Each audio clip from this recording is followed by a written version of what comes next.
ወላሂ ዛሬ ላይ ይሄን ልጅ መሞት ስሰማ ያ አላህ በጣም ነው የሚያሳዝነው። ወላሂ እንደው ለየትኛው እድሜ ነው? እኔ እኮ ሱብሃንአላህ 10 ምናምን አመት ለሰው ሀገር የምንሰራው ለየትኛው እድሜ ነው? የእውነት በጣም ነው የሚያሳዝነው። ሞት በቃ እኔ እንጃ እንደ ሞት አስከፊ ነገር የለም። ይሄን የመሰለ ልጅ ሱብሃንአላህ ቅጭት አረጉት። ብቻ እኔ እንጃ። ሰላም አለይኩም ወራህመቱላሂ ወበረካቱሁ የቻናሌ ቤተሰቦች እንዴት ናችሁ? ሰላም ብያለሁኝ። እኔ ወላሂ ነው የምላችሁ ይሄን ልጅ ስሰማ ወይም ደግሞ የተለቀቀውን ሳይ በጣም ነው ያዘንኩት። የእውነት በቃ ሞት በቃ እንደ ሞት አስከፊ ነገር የለም። ያ ኢላሂ በጣም ነው የሚያሳዝነው። ወላሂ እኔ ራሴን እንደው ግጥም አድርጎ ነው ያዘኝ። ወደዛው በቃ ድንጋጤው ማለት ነው። እኔ እንጃ። ዩቲዩብ ላይ ደግሞ እከታተለዋለሁ። በጣም ሚስኪን ሲያዩት የሚያሳዝን እንግዲህ ዩቲዩበር ነው ሁላችንም እናውቀዋለን። እና እኔ እንጃ ገና ሲያዩት የሚያሳዝን ልጅ ገና ወጣት ሱብሃንአላህ በሰው ሀገር ላይ ድፍት ብሎ ቀረው። ወይኔ በጣም የሚያሳዝን ነው ወላሂ እኔ እንጃ። እንደ ሀበሻ በጣም በቃ እኔ እንጃ ምን አይነት ጭካኔ ምን ጉድ ነን ግን እኛ ሀበሾች ስንባል ሱብሃንአላህ እርስ በርስ መባላት እርስ በርስ የሀገር ቤቱ አልበቃ ብሎን በሰው ሀገር ራሱ እንደዚህ ድፍት አረጉት። ሚስኪን ያልፍልኛል ብሎ ወጥቶ በሰው ሀገር ወይኔ እኔ እኮ ደግሞ የሚገርማችሁ በባህር እየመጣ ከ2 አመት በፊት ቪዲዮ በቃ እያንዳንዱ እኔ ማለት ምነው ቪዲዮ ተደርጎ ቢሆን ስንመጣ የምትሉት ነገር አለ አይደል? የመን እንዲሁም በቃ አፋር ክልል ምናምን ከኢትዮጵያ ጀምሮ ከአዲስ አበባ ጀምሮ እያንዳንዷ እያሳየ 30 ደቂቃ አካባቢ ቪዲዮ ለቆ ነበርና ያንን ቪዲዮውን እያንዳንዱ በቃ አንድ ሳላስቀር ደጋግሜ ነው ያየሁት። የየመንን መንገድ በቃ እኔ እንጃ። ከዛ ወዲህ በቃ እያንዳንዱ ቪዲዮ የሚለቃቸውን እከታተለዋለሁ። በጣም ሚስኪን ልጅ ሰው የማይደርስ የእውነት ለሰው በቃ ያኔ መጥፎ ነገር የሚያስብ ልጅ አይመስልም በጭራሽ። እኔ እንጃ ብቻ እውነት ለቤተሰቦቹ እንደው ምን ይበቃቸዋል? በሰው ሀገር ላይ እንደዚህ ድፍት ብሎባቸው ልጃቸው ማለቴ እንኳን አይደለም ቤተሰብ እንደዚህ የውጭ ሰው ይሄን ያክል በጣም ነው ያዘነው ህዝብ። እውነት በጣም ያሳዝናል። መቼም ሞትን ያልቀመሰው ነው ብዙም እንትን የማይለው ግን የቀመስነው እና ያየነው ሞት ምን ያክል አስከፊ እንደሆነ ሁላችንም እናውቀዋለን። ብቻ የእውነት በጣም ያሳዝናል የዚህ ልጅ ወላሂ እኔ እንጃ። ቪዲዮዎቹን እየገባችሁ እዩዋቸውማ የእውነት በጣም በቃ እኔ እያገላበጥኩኝ በቃ ቪዲዮውን አያለሁኝ። በፊት ያኔ እከታተለዋለሁኝ። እንደውም ከ8 ቀን በፊት ቪዲዮ ለቆ ነበር።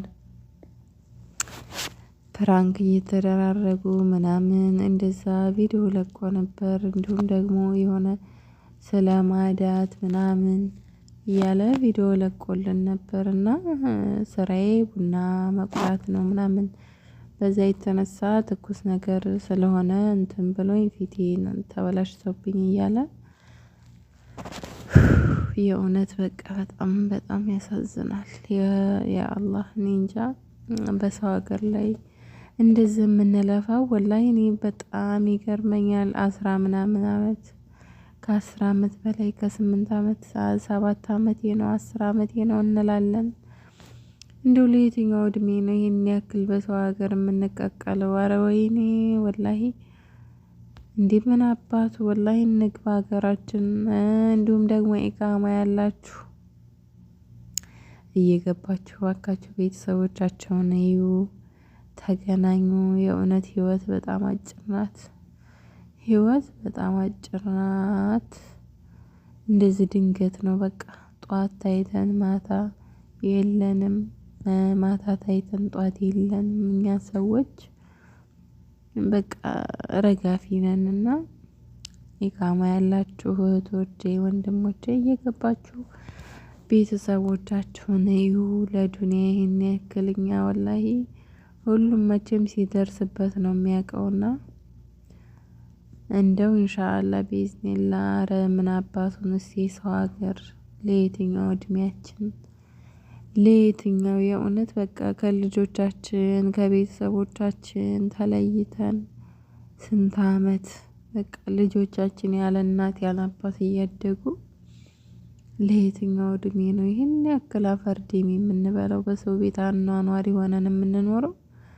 ለየትኛው እንዴ ምን አባቱንስ ወላሂ እህቶቼ ሀገራችን እንግባ፣ ልጆቻችንን እናሳድግ። የእውነት በቃ ይቺ ዱንያ ጠፊ ናት፣ ዱንያ ጊዜያዊ ናት እና እንደዚህ በቃ በሰው ሀገር መደፋትም ስላለ ሀገራችን እየገባን ከቤተሰቦቻችን ጋር ከልጆቻችን ጋር እንኑር። ኧረ ምን ወላሂ እኔ በቃ በተለይ ይሄን አመት የእውነት በቃ በጣም ነው እንትን ያልኩት ማለት በቃ ምን ያክል ሞት ይሄን ያክል አስከፊ ነው። ሞት በጣም በቃ ድንገት ነው ሳታስቡት የሚመጣው። በሀገራችንም ረብሻ ነው፣ በሰው ሀገሩም እንደዚህ ተባልተን የኛ የሀበሾች የእውነት በጣም ይለያል፣ ወላሂ ይለያል። ሰው እንዴት የሰውን ስጋ ይበላል? እንደዚህ ሰው እንዴት በሰው ላይ ይሄን ያክል ይጨክናል? ወላሂ እንዴ የሰዎቹ እኮ አሁን አረቦቹ የእውነት በቃ ለሰው ያላቸው ክብር ያስቀናል። ቢስሚላህ ወላሂ እንዴ ከባድ ነገር ሴት ልጅ አያስነሱም። በቃ ይሆናል አይደል ለሰው ያላቸው ክብር ምን ያክል ነው? ለምንድነው እኛ ሀበሾች የእውነት እንደዚህ በዚህ ልክ የተጨካከን ነው እንዴ? እናት በምን እዳዋ ነው ይሄን ያክል በቃ ልጄ ማለት ልጄ ብሎ ማልቀስ ወላሂ በጣም ከባድ ነውና መቼም ወላሂ ነው የምላችሁ ከእናት እንባ እንደዚሁም ደግሞ አላህ መቼም ያያል እና መቼም ቢሆን ቀን አይወጣላችሁም እናንተ የሰው ህይወት የምትቃጥፉ ጅብ ያኔ እንስሳ ራሱ ማለት ነው። ጅብ ለጅብ ራሱ አይባላም። ማንኛውም እንስሳ አሁን ለምሳሌ ሰው ለሰው ይባላል። እንደዚህ እኛ ሀበሾች እንደዚህ ነው ሰው ለሰው እየተባላ ነው አሁን ላይ እና እንስሳ ራሱ እርስ በርስ ጅብ ለጅብ አይባላም። ድመት ለድመት እኔ እንጃ በቃ አረ የሰው የኛ በተለይ የሀበሾች ይለያል ወላሂ ጭካኔ ያ አላህ በጣም ወላሂ ነው የምላችሁ። እኔ ይሄንን እንትን ሳነብ በጭራሽ እኔ እውነት አልመሰለኝም ነበር። ደጋግሜ ያነበብኩ ከዛ ደግሞ ብሬክስ የለቀቀውን ሳይ ነው በቃ እውነት መሆኑን እንትን ያልኩት። ጭራሽ ደግሞ በቢላዋ ተወግቶ ነው እንደዚህ በምንድነው ሲባል ማለት ነው በቢላዋ ወግተውት ነው ምናምን ሲባል እንግዲህ ሳውዲ እንደሆነ ከ2 አመት በፊት መጥቷልና እናውቃለን ሁላችንም። ቪዲዮ የሚሰራ ዩቲዩበር ነውና በቃ እኔ እንጃ ለቤተሰቦቹ እውነት በጣም አላህ ይሁናቸው። በጣም ነው የሚያሳዝነው እጅግ በጣም ይሄን የመሰለ ልጅ ወላሂ ላዚም ሱብሃንአላህ። በስ አላህ ስራቸውን ይስጣቸው።